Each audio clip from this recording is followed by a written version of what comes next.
What if I told you that the time it takes to develop a residential scheme or an office complex could be dramatically reduced? What if I told you there was a company out there that claims it has a tool that could allow you to generate tens, if not hundreds, of iterations of a project in seconds? Would you believe me? My name is Dan Whelan, Senior Reporter for Place Northwest. Today's podcast is brought to you by VU.CITY, and in this episode we will be talking about how technology is changing the game for developers. Joining me today are Claire Locke, Commercial Director at VU.CITY, and Dave Lee, Director at Clarion Housing Group. Claire, Dave, welcome to the podcast. Thank you. Thank you. We're going to break down today's discussion into three sections. First, we will introduce VU.CITY's generative design tool, SiteSolve, and talk about what it does. In the second part, we will delve a little bit deeper and talk about how the tool works and why it is important. And finally, we will look ahead and explore what the property industry could look like in the future if this tool and others like it are adopted at scale. So, let's get started. Okay, part one, introducing SiteSolve. Claire, please can you give us the origin story of SiteSolve? Tell us where it came from, why it came about, and a little bit about what it does. Yeah, absolutely. So SiteSolve was conceived and designed from engineering giant Ramboll. So every output that the software has, you have to think of it as having that engineering sort of hat on. But essentially what it is, it's a generative design tool. And what does that mean? So in simple terms, it is a tool or a software that users can generate hundreds of different design options for a particular site. And the software will allow them to not only import their product book, so that could be the target GEA, maybe that's the mix of residential units versus office space. It could even be how much space they want to allocate to public realm. And they can also put in constraints of that site. So, for example, if there's any height constraints, maybe there's road layouts that they have to respect. And once all of that information is put into the software, they can then run a design iteration or run a generation on that particular site. The software will take all of that information and then generate ideas from it.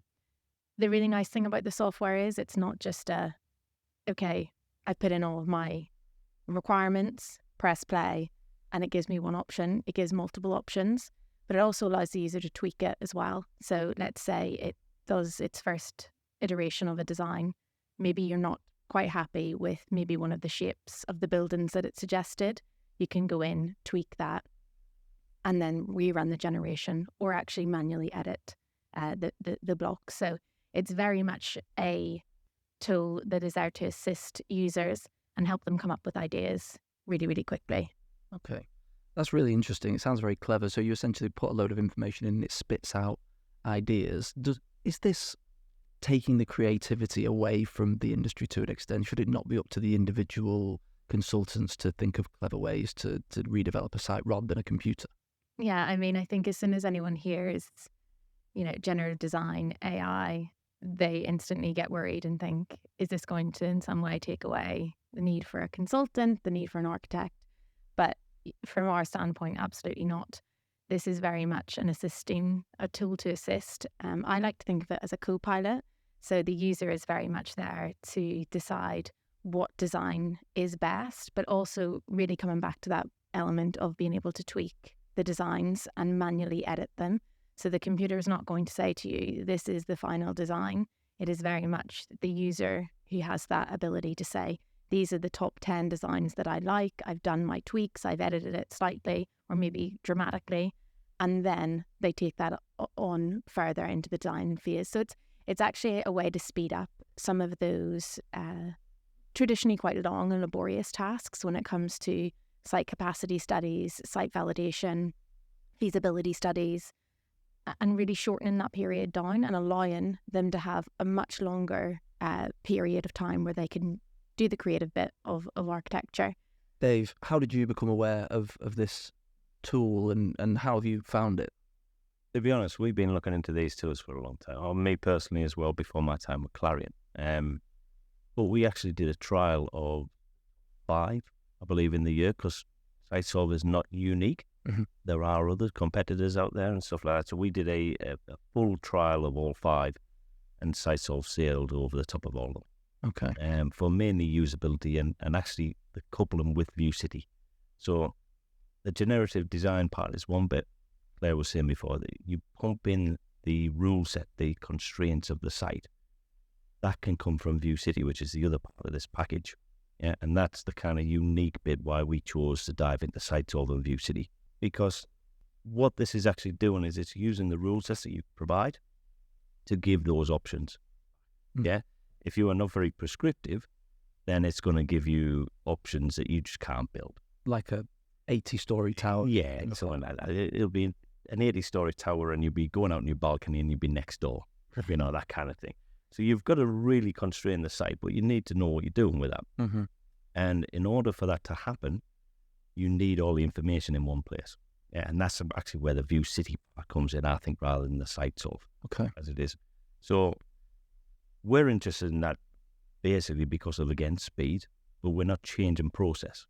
This is something that we do quite often with designers backwards and forwards all the time. We've got a site in Birmingham at the minute that took 9 months to get 36 design options Mm-hmm. just to suit the same site.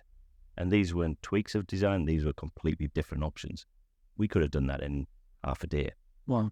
you know, with SiteSolve and everything else. It wouldn't have got us to the detailed answer that we've got. We still need that architect, but we could have kind of cancelled out many, many options beforehand. Yep. And what we're trying to do is turn this from what we call responsive design or reported design to informed design. When all the information's in one place, it's very easy to inform that design and tell us why something looks a certain way. Yeah? Why is this option better than the other one? It's really interesting when you talk about that link with VU.CITY as well, because it's very important, isn't it, to know what the limitations are. Developing in Manchester city centre is different from developing in Liverpool, for example, in terms of the legislation and the planning requirements. So you have to be on top of your game to make sure that all of that is kept up to date, I suppose. Yeah, absolutely. And that's really I guess, the key differentiator between what SiteSolve and VU.CITY offer together as a package compared to other generative design tools. With VU.CITY, you've got the context accurate to 15 centimetres. And that really is truly allowing, you know, the likes of Dave and his team to understand the constraints of a site before they even think about whether or not they would purchase it. So what's going on in the site, you know, directly adjacent to mine in terms of height? Is there any consents that are already approved on that site that are going to limit what I can do on the site that I'm thinking about purchasing? And it's really having that context to be able to sort of build that constraint picture out, then bring that into SiteSolve, have it run its generation, and then bring those designs back into context and start using the VU.CITY tools to analyze those designs. And again, the user having the ability to say which one is most appropriate for the site, given all of the, you know, the knowledge that they have from years and years of experience. Yeah. It's interesting. I wonder, David, is this potentially smarter than a developer or some developers? Because the reason I ask that is, could you put all your input into the tool and it spits out something that you didn't even think of and it's actually perfect? Is that possible? Yes, I guess. I'll caveat that little thing as well. Go back to the same kind of point. We're not changing what people have done all the time. The machine's just doing this a lot quicker. Mm. Yeah, and we're getting to the answer faster. Okay, so when we're going through this iteration, you know, we're using VU.CITY to look at sight lines, overshadowing, overheating, embodied carbon, stuff like that. If I was doing this in a traditional way, I would have to create a design that I think works aesthetically and then probably send that out to about 7 different people to do their versions of analysis. Yeah. Whereas now I already know what the answer is, if that makes sense. So it's already influencing the things that I can't do. And it's not more about getting the perfect design, I think. I think it's about dwindling away that 90% that you don't actually need to look at. Yeah. So these 36 design options that we had in our Birmingham job, 35 of them just didn't work for one of those factors. We could have spotted that early days. And one of them was a big sight line that was going straight through the site. We didn't know that until the planners came back and said, there is a problem here. You need to maintain this sight line. Yeah. So if we use your system on that job, would say months of time, just not going through iterations of optioneering and everything else that we just didn't need to do. Now, in terms of getting the innovative design that we never thought of as a human, probably not yet. Okay. I'll be honest with you, because you're not going into the realms of different forms, are you? Yeah, it's all rule-based still. It's all flat, stack on top of each other in a certain way. Okay. Yeah. So I think that's probably comforting to a lot of people. It is, yeah. Well, because you wouldn't want that anyway. And there's a big thing about AI and everything else with the technological age where you don't trust a machine as much as an articulation of a human. Yeah. So if I came into here with a design and then articulated that to you, you'd probably believe it a lot more than the perfect design than a machine just spat out. Yeah. If that makes sense. Mm-hmm. So I think you still need that bit of human intervention, that bit of narrative and everything else. But it's just taking away all the rubbish that we don't have to concentrate on. Yeah, streamlining the process. Yeah, absolutely. You mentioned that it's been mentioned a couple of times already, just while we've been talking, and it's a real hot topic of conversation at the moment. AI. Is this AI? Because I think it kind of scares people, the thought of AI. And you mentioned it before. AI is going to take my job, and robots are taking my job. Is this AI as it stands? Strictly speaking, no. Okay. Not yet. Right. So not yet. And again, so I used to do guest lectures about AI versus machine learning and stuff like that. And I believe personally, I might get shot down for this, that AI is the most overused phrase and wrongly used phrase in the world right now. Mm-hmm. Yeah. So AI in its essence is emulation of human thought and process. Okay. So a machine learning like a person does. Yeah. And coming up with this inception of thought. Okay. Now, to a certain extent, SiteSolve does that. Generative design does a bit of that. But we've already articulated what we need to do for this to work. We have to plug in the manual constraints. We have to put in the site. We have to tell it how high we want the site to be, which flats we want to use within there, all the spaces. It's not coming out with a brand new idea for us. Yeah. And it's also not telling us which is the optimum one. Yeah. It is coming up with options for us to actually take away and do that. Now, don't get me wrong, it's close, right? So what it's actually doing is building up the background and the baseline data set for AI to be enabled. Okay. Right? So if you think of like how a machine thinks, it's just how your human brain thinks, right? An architect will look at a site and he will be using all the knowledge that he's done over 20 years worth of experience of reading books and just being in the world and looking at what works, what doesn't work, etc., and the rule sets that are constraints of that site. Yeah. The machine doesn't have that 20 years of experience yet. But what you're doing with VU.CITY is you're gathering that experience very, very quickly. It doesn't need 20 years. It needs the data set, if that makes sense. So as this keeps building up, you have a facility within VU.CITY that shows all the developments in the last 15 years or so, and those that are going through planning. A machine can actually say that is a design that works because people have decided that that is the scheme for that job based upon these factors. That kind of knowledge can create AI. Yeah. So I would say it's not there yet, but it is certainly we're knocking on the door. Yeah. If that makes sense. Absolutely. Yeah. And I think Dave and I have talked about this at length the day. Argued. But I think what VU.CITY and SiteSolve are really doing now, we're laying the foundations for what Dave would describe as true AI. And it is the collection of lots and lots of different data sources and having them available in one space. And that's really, VU.CITY is already sort of doing that. It's, lots and lots of different data layers that you can visualize on the platform, make an informed decision, but we're just missing that step of the computer making that decision. Yeah. So I will say it's the closest thing out there by a mile. And the guys that have created this from Ramble are knocking on a very specific door and they're very, very close to knocking it down. Right, let's delve a little bit deeper into what this actually does. A bit of your experience, Dave, in how you've used it and how you plan to use it going forward. So part 2 is all about embracing change. So I'll start with you, Claire, first of all. We know that Clarion and Latimer, Clarion's development arm, use this software. the plan for you guys is to get it adopted across the board. How's that going? What is the attitude like? Are people open to it? Are they a bit scared of it? Yeah, I think Latimer and Clarion were definitely, and probably because of Dave, very open to it very early on. I would say that we were met initially with some fear and skepticism, which, I think is true of any tool that is claiming to be in some way linked to AI. But I've really seen a sea change in the last 3 or 4 months, where the majority of organisations that we speak to are willing and wanting to know more. So we're really seeing that sea change happen, and happen really, really quickly. And that's across the board, across the industries within the built environment. So it's not just developers, and people like Dave who sort of are embracing this technology. It's also the architects are saying, how can I start to condense some of my, workflows? How do I speed up some of those processes? Maybe some of that speculative work that I do that maybe I don't get paid for just yet. But also then looking at the public sector, local authorities own a lot of land. They have, housing targets that need to be met. How do they upskill their team members to start running some of these studies themselves before they go out and ask, to JV with a developer or ask an architect, what can I get on this site?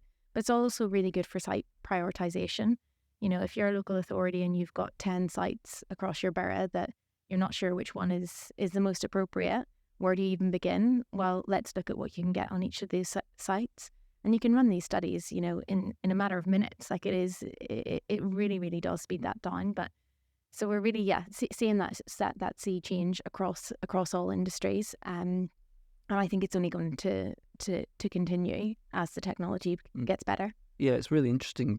Recently, actually, we've written a couple of stories about local authorities, as you just mentioned, looking at their estate strategy and deciding what to do with surplus assets and all that sort of stuff. And that sounds like that would be a good application of this tool, to take each of their sites and see what works, what doesn't work, to know what to keep, what to sell, what to redevelop. Yes. You could already see the real world applications there. Yeah, absolutely. And it's not just about building residential units. The software has the capability to also do single family homes and office space as well. So the use cases are every day almost getting bigger and bigger. Yeah. Dave, take us into the factory, as it were. Show us or tell us a little bit about how you use this.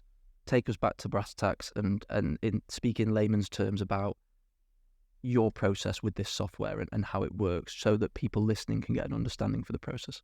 That's fine. So like I said, we haven't changed, right? We haven't changed the process of what we do when we start a site. It's the same thing, but a very, very condensed timeline. Yeah. So in the kind of trad world, we would highlight the site that we kind of wanted to buy or we already owned that we want to develop. And we would send that out to architects to get some feasibilities back. It would take a couple of weeks. We would analyse that, pick an option that we want, and then probably progress through. Mm-hmm. All that, of course, costs us money and is uninformed. Yeah, so you mentioned about the local authority. What constraints have the local authority got on that site? We don't really know yet. Yeah, until we progress an option and we send that out. Mm-hmm. What this is helping us do is do that early day feasibility immediately. Yeah. So whether or not we're trying to buy a site, we will basically just ring fence a place. How many units can we get on that? That's probably the first thing that all developers ask themselves: how much can I build? Yeah. Because all the constraints are already in, or the vast majority in VU.CITY, we can build that into sites off, and we can come out with 15 options. Now that gives us cost appraisal. First of all, is it a feasible site for us to build on? Yes or no? Yeah. That takes us to the next step, which is, what kind of building are we going to build on there? Yeah. Are we going to go for the 80-story tower? Are we going to go for hamlets? What are we going to go for? Yeah. And it starts to bring this narrative forward, and what we have then is certainty, right? And coming from the housing association side, it's not normally about profitability. Mm-hmm. It's about cost certainty, because we are lending money from left, right, and centre to fund all of these options that we have, to provide housing for everybody. Now, we care more that the price that we are gambling on is the one that we hit, rather than it being 10 million over or under. If that makes sense. Yeah. So what this is doing is just taking away, like I said, all the wasted time, all of the kind of the air of greyness that we don't know is happening on that site. Now, inevitably, you can't know everything. You don't know if there's a gas main under there that you need to do or anything like that yet, but you are building that database. Yeah. And I'd like to think that there's going to be a bi-directional kind of uplift with VU.CITY and the relationship with Clarion as well. So as we do those feasibilities, we pump that information into VU.CITY as we go. Right. Yeah. And I think the biggest driver for us as well is not only us wanting to do things quicker and better, which we do, of course, because we're a business, but you mentioned local authorities. They have raised the bar on what they expect to see. Now, so if I go back 5 years, it's plans and elevations. Yeah. So that's all really design access statement. Now they want to walk through. They want to see what the view is from balcony 4C. Yeah. Looking at Old Trafford, hopefully. Yeah. So it's an absolute morphed world that we're just trying to kind of get on top of, if that makes sense. Does it benefit us? Yes, massively for time. So it's a win-win on both ends. And there are certain features. Claire, can you tell us a little bit about that? The layering of certain elements. Explain that to me a little bit, because it all sounds a little bit confusing to a layman. Well, we've tried to make it as easy as possible with the idea that anyone can go in and open the software, and as long as they have their site boundary, they can press play and start getting ideas on that site. It's like Sims for property developers. Yeah. Well, the reason why we did that, and I say we, the inputs that we have there as our sort of generic, this is the size of a studio, this is the size of a one bed, have all been input by Ramble, so with that engineering hat on. But it does allow then users, the likes of Clarion, who have a very specific product book, to go in and edit some of those elements. And when I say some, I think we've got about 90 different things that you can edit.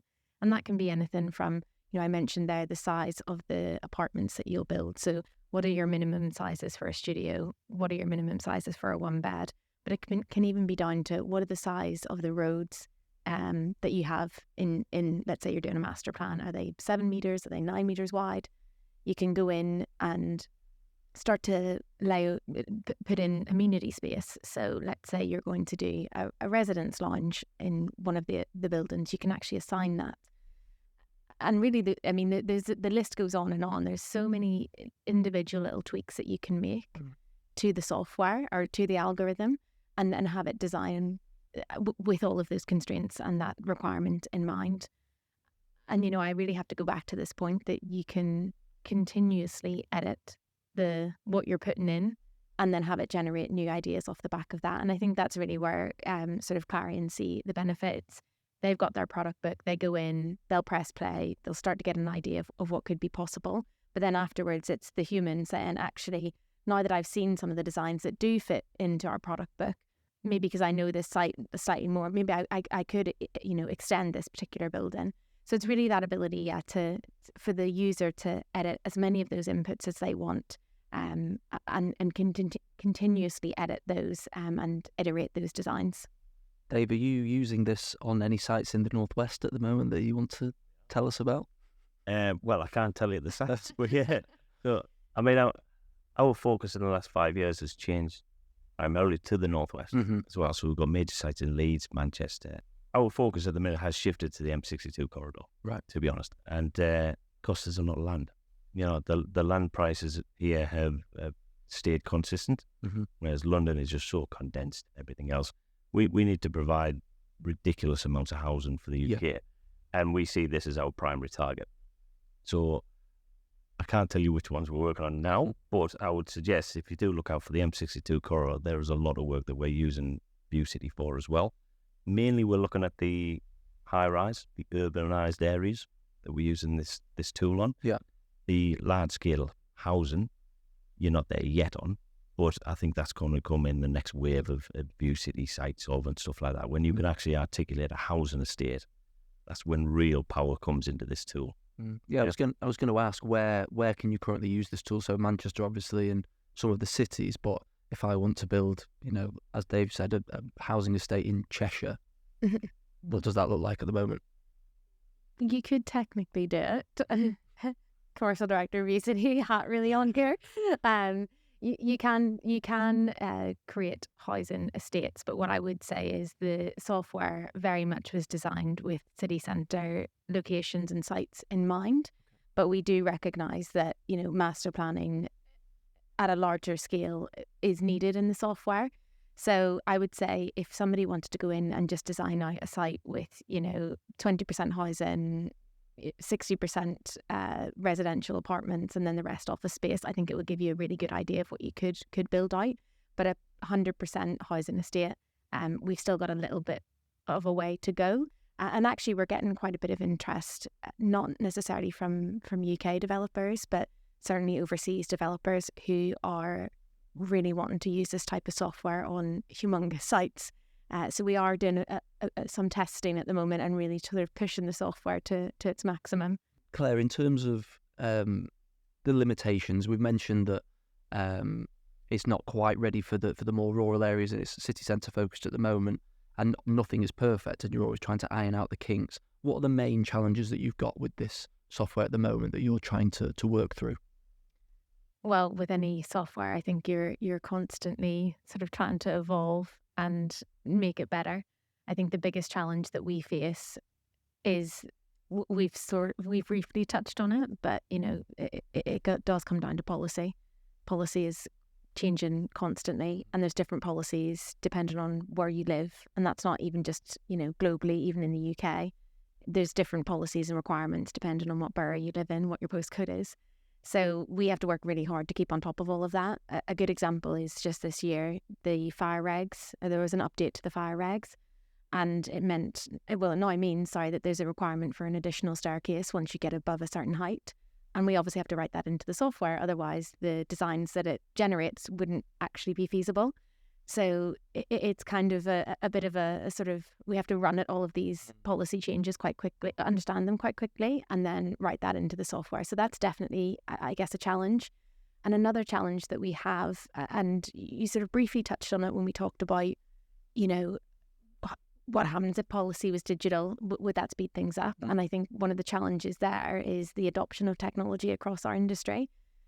We're getting better, but traditionally it's the architects who would use the really advanced tools, and they would then try and communicate their ideas back to either the client, the developer, or back to the local authority, and then ultimately back to the citizen. But actually, you know, what we're trying to do as a company is upskill everybody who lives, works and plays in a city or in a place, and allowing them to use our tools to really understand what proposed change looks like and feels like for them. Let's look ahead. Let's predict the future a little bit. Look into the crystal ball. Claire, where will we be in, let's say, 5 years' time? Let's imagine that there's been a good level of adoption of SiteSolve. What does the property industry look like in 5 years? Yeah, I'd probably make a lot of money if I finally knew exactly what was going to happen. I would say for VU.CITY and SiteSolve, we really want to see our platform grow. So we've got 26 cities in the UK and Ireland, but we definitely see sort of global expansion as part of our roadmap. I would say that we want to leverage AI more, and that's not just in the generative design tool, but also within our 3D model. So when Dave talked there about sort of sight lines, protected views, understanding, you know, maybe it's census information, let's say, in a particular area. Imagine a world where you open VU.CITY and you type in, you navigate to your site and you say, this is my site, this is what my target, you know, number of units or, you know, net area is. Take everything into consideration when it comes to the policy of this area, the site constraints, height constraints, whatever it might be.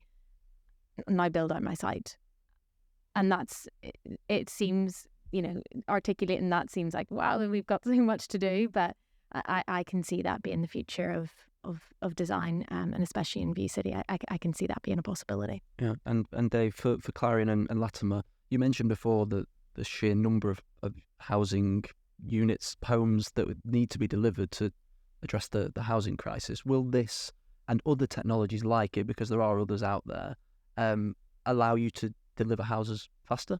Yeah, 100% it will. But I think for the initial stage, it'll be almost unforeseen, you know, because this is back house process that we do. We can't ultimately buy more sites. Yeah. As it were, we can just process them quicker. Okay. I was asked a similar question with, MMC, modern methods of construction. Will that speed up the delivery of houses for us? No, because the sites aren't bigger. I can still fit on the same amount of flats and houses on that site. Yeah. Now we're talking about speeding up the design process.